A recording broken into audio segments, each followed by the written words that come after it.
یہ کہانی ہے ایک جائنٹ کی۔ دا موویز امپائر میں آج ہم فلم دا جائنٹ پلس آئس ایج کو ایکسپلین کرنے والے ہیں۔ تو مووی کی شروعات میں دکھایا جاتا ہے ریڈیو کی آوازیں کو سناتے ہوئے، جہاں نیوز میں کہتے ہیں کہ رات کو نیو یارک سٹی میں ایک خطرناک طوفان کی وجہ سے کافی تباہی ہوئی ہے۔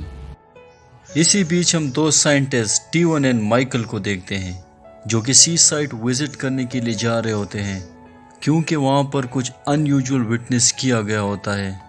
جب وہ دونوں وہاں پہنچتے ہیں تو ہم دیکھتے ہیں کہ سمندر کے کنارے ایک بہت بڑے جائنٹ کی لاش پڑی ہوئی ہے۔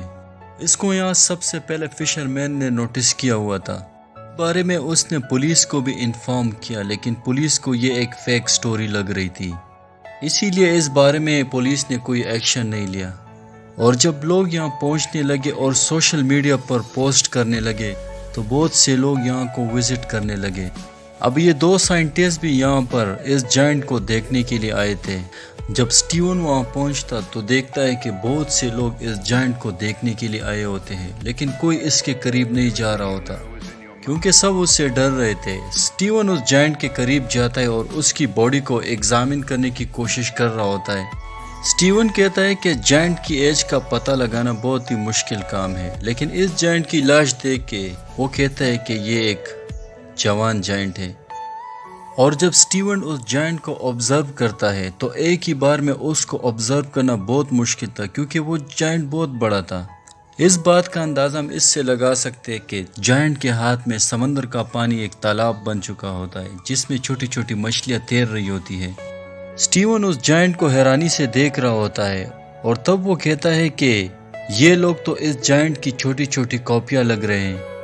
وہ یہ سب کچھ سوچ ہی رہا ہوتا ہے کہ سٹیون کی ایک فرینڈ جائنٹ کے چیسٹ پہ چڑھ جاتی ہے اور وہاں پہ کودنے لگتی ہے اور سب کو بتاتی ہے کہ اس سے ڈرنے کی ضرورت نہیں، کیونکہ یہ ایک ڈیڈ باڈی ہے۔ اسی پر وہ سب لوگ اسے فالو کرتے ہوئے اس جائنٹ پر چڑھنے لگتے ہیں۔ وہاں پر لوگ اس کے ساتھ پکچر بناتے ہیں اور کافی خوش ہوتے ہیں، پر سٹیون نہ تو اس پہ چڑھ رہا تھا اور نہ اس کو ٹچ کر رہا تھا۔ دوسری طرف سٹیون کے کولیگز اس جائنٹ کے بارے میں نوٹس بنا رہے ہوتے ہیں۔ ہم دیکھ رہے ہوتے جیسے ہی دن گزر رہے ہوتے لوگ کم ہوتے جا رہے ہوتے ہیں اور سبھی اس جائنٹ کو دیکھ کے اس کے ساتھ فوٹو لے کے اپنے گھر جا رہے ہوتے ہیں۔ سٹیون بھی اپنی ٹیم کے ساتھ وہاں سے چلا جاتا ہے اور پھر 3 دن کے بعد وہاں پر وزٹ کرتا ہے، کیونکہ اسے اس جائنٹ میں کیوریوسٹی تھی۔ اس کا کہنا ہے کہ یہ جائنٹ کئی زندہ لوگوں سے زیادہ زندہ ہے۔ وہ وہاں پر پہنچتا ہے اور دیکھتا ہے کہ کچھ بچے اس جائنٹ پہ سلائیڈ کر رہے ہوتے ہیں اور کچھ لوگ اس جائنٹ کو کاٹنے کی باتیں کر رہے ہوتے ہیں۔ تب سٹیون آج دیر تک وہاں پر رکنے کا سوچ رہا تھا تاکہ جائنٹ کے ساتھ کچھ زیادہ ٹائم سپینڈ کر سکے۔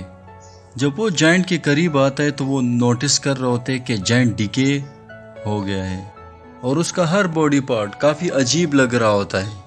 یہاں پر سٹیون اس جائنٹ کے کان پہ ایک لڑکی کو بھی نوٹس کر رہا ہوتا ہے جو کہ جائنٹ کے کان کو ایک چیئر کی طرح یوز کر کے اس پہ بک پڑھ رہی ہوتی ہے۔ سٹیون نوٹ کرتا ہے کہ وقت گزرنے کے ساتھ اس جائنٹ کی یوتھ بھی کم ہوتی جا رہی ہے، کیونکہ وہ ڈیکے ہو رہا تھا۔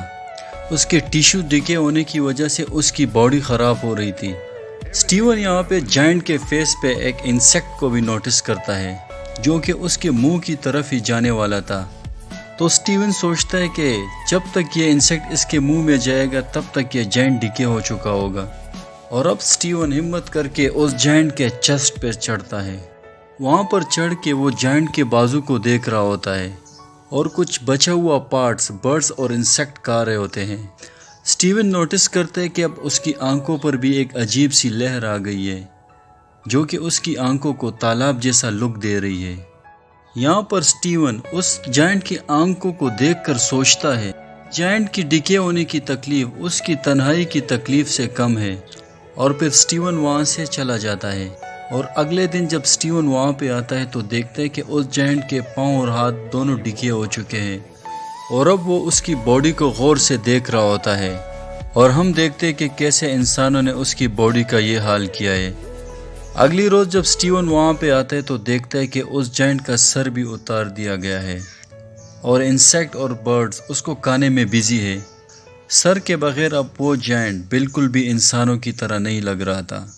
اور اس طرح سٹیون کا جو اس باڈی کے ساتھ ریلیشن ڈیولپ ہوا تھا وہ بھی کم ہو رہا تھا۔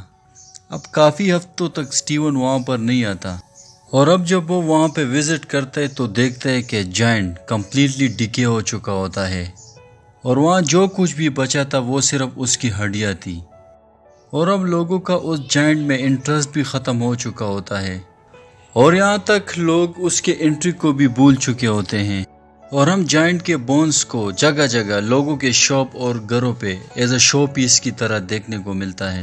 ایک دن جب سٹیون سائیکلنگ کر رہا ہوتا ہے تو وہ جائنٹ کے سر کو ایک گراؤنڈ میں آبزرو کرتا ہے، اور پھر سٹیون جائنٹ کے باقی بونز کو بھی ڈھونڈنے کی کوشش کر رہا ہوتا ہے۔ اس کا ماننا تھا کہ جائنٹ کے یہ بونز اچھے ہیں ان یادوں سے جو کہ اس کے ذہن میں ہیں۔ اس کے باڈی پارٹس کو میوزیم اور سرکس میں بھی رکھا ہوتا ہے، اور سائنٹسٹ کا کہنا تھا جس نے بھی اس جائنٹ کو دیکھا تھا وہ سب اس کو مانسٹر سمجھتے ہیں، مگر سٹیون ایسا نہیں سوچتا تھا کیونکہ اس کے لیے وہ جائنٹ زندہ ہے، اور سٹیون آج بھی اس کی یادوں میں تھا۔ ایک دن سٹیون سپنے میں بھی اس جائنٹ کو دیکھتا ہے کہ کیسے جائنٹ اپنے باڈی کے پارٹس کو شہر میں جگہ جگہ کلیکٹ کر رہا ہوتا ہے واپس سمندر میں جانے کے لیے۔ اور یہاں پر اس مووی کا ایک ڈیپ میننگ ہے جو کہ انسانی لائف سے ریلیٹڈ ہے۔ جیسے انسان اس دنیا میں آتا ہے اپنے ایبیلٹیز، اپنے لک، پرسنالٹی سے لوگوں کو اٹریکٹ کرتا ہے اور دوسروں کے لیے جیتا ہے، بالکل اس جائنٹ کی طرح۔ جیسے وہ کنارے پہ آیا سب لوگ اس کی طرف اٹریکٹ ہوئے، اور جیسے ہی ٹائم گزرتا گیا لوگ اس کے ایگزسٹنس کو ہی بھول گئے، بالکل انسانوں کی طرح۔ جب کوئی انسان مرتا ہے لوگ اس کے جانے پہ روتے ہیں، غم مناتے ہیں، مگر پھر بہت جلد اسے بھول بھی جاتے ہیں اور اپنی لائف میں بزی ہو جاتے ہیں۔ کسی کو یاد بھی نہیں رہتا کہ ایسا کوئی انسان بھی تھا۔ اور ہم اب چلتے ہیں اپنی دوسری سٹوری کی طرف۔ مووی شروع ہوتی ہے اور ہمیں ایک کپل کو دکھایا جاتا ہے جو کہ ایک نیو اپارٹمنٹ میں ریسنٹلی شفٹ ہوئے تھے۔ یہ دونوں اپنے اپارٹمنٹ کو سجانے میں بزی تھے، اور یہاں وائف کا نام جل اور ہسبینڈ کا نام رے ہے۔ جل جب کچن ایریا میں جاتی ہے تو وہاں پر اسے ایک پرانا فریج ملتا ہے جو شاید پہلے سے ہی اس اپارٹمنٹ میں موجود تھا۔ جل رے سے اس فریج کو ہٹانے کا کہتی ہے، مگر رے کہتا ہے پرانی ٹیکنالوجی امیزنگ ہوتی ہے، مگر جل کو یہ فریج بالکل بھی پسند نہیں تھا۔ رے فی الحال نیو فریج افورڈ بھی نہیں کر سکتا تھا، تو اسی لیے جل بھی اس بات کو اگنور کر لیتی ہے اور دونوں کام میں لگ جاتے ہیں۔ کافی دیر کام کرنے کے بعد یہ دونوں کچھ دیر ریسٹ کرتے ہیں اور وہ دونوں ڈرنک کرنے لگتے ہیں۔ رے آئس کو لینے کے لیے فریج کو اوپن کرتے ہیں، تب وہ دیکھتے ہیں اس کو پورا آئس کا چنک ہی مل جاتا ہے، اور بہت مشکل سے وہ اس کو توڑ کے ایک کیوب اپنے ڈرنک میں ڈال دیتا ہے، اور وہ دونوں اپنی ڈرنک انجوائے کرنے لگتے ہیں۔ تھوڑی دیر بعد رے نوٹس کرتا ہے کہ اس کیوب میں کوئی کریچر ہے۔ وہ جل کو بھی اس بارے میں بتاتا ہے کہ اس کیوب میں کچھ ہے جو کہ شاید زندہ ہے۔ جل فوراً سے میگنیفائنگ گلاس لاتی ہے اور وہ اسے دیکھنے سے آئس کیوب میں ایک چھوٹا ننھا سا کریچر نوٹ کرتے ہیں۔ وہ دونوں اس چھوٹے سے کریچر کو دیکھ کے کافی حیران اور کنفیوز تھے، اور وہ دونوں نوٹس کرتے کہ اس کریچر کو ہنٹ کیا گیا ہے، کیونکہ انہیں اس کی باڈی میں بالیں اور سپیر نظر آتے ہیں، اس سے کہ وہ دونوں اور بھی پریشان ہو جاتے ہیں۔ اور اب وہ دونوں کسی طرح اس باہر کی برف کو ہٹاتے ہیں، اور اندر دیکھنے پہ وہ دونوں بہت حیران ہو جاتے ہیں، کیونکہ اندر پورے انسانوں کی ایک سویلائزیشن تھی، پر فرق اتنا تھا کہ وہ ایکسٹریملی اسمال سائز کے تھے، اور اس کی اس دنیا میں ٹائم بھی بہت جلدی گزر رہا تھا۔ ریئل ورلڈ میں اگر 1 منٹ گزر رہا ہوتا ہے تو وہاں پر 1 ویک۔ جل اور رے یہ دیکھ کر بہت پریشان تھے کہ آخر ایسا کیسے ہو سکتا ہے۔ اب یہاں اس فریج کے اندر جو لوگ تھے وہ بھی رے اور جل کو دیکھ رہے ہوتے ہیں، کیونکہ وہ دونوں ان سب کے سامنے بہت بڑے تھے اور وہ انہیں جائنٹ سمجھ رہے تھے، مگر ان دونوں کے ہونے سے ان لوگوں کو وہاں پر کوئی بھی پرابلم نہیں ہو رہی تھی۔ اب یہاں پر جل اس کریچر کو جو کہ انہیں ایک آئس کیوب میں ملا تھا اس کو ایک گملے میں دفنا دیتے ہیں، اور وہ دونوں اس کا مذاق اڑا رہے ہوتے ہیں۔ اور اب کچھ دیر بعد وہ دونوں جب اس فریج کو دوبارہ کھولتے ہیں تو دیکھتے ہیں کہ ٹائم مڈل ایج سے ماڈرن ایج میں تبدیل ہو چکا ہے، یعنی کہ وقت اتنا جلدی اتنا زیادہ گزر چکا تھا، اتنی جلدی ایوولوشن ہو گئی ہے، جبکہ وہ تھوڑے ٹائم کے لیے فریج سے دور گئے تھے۔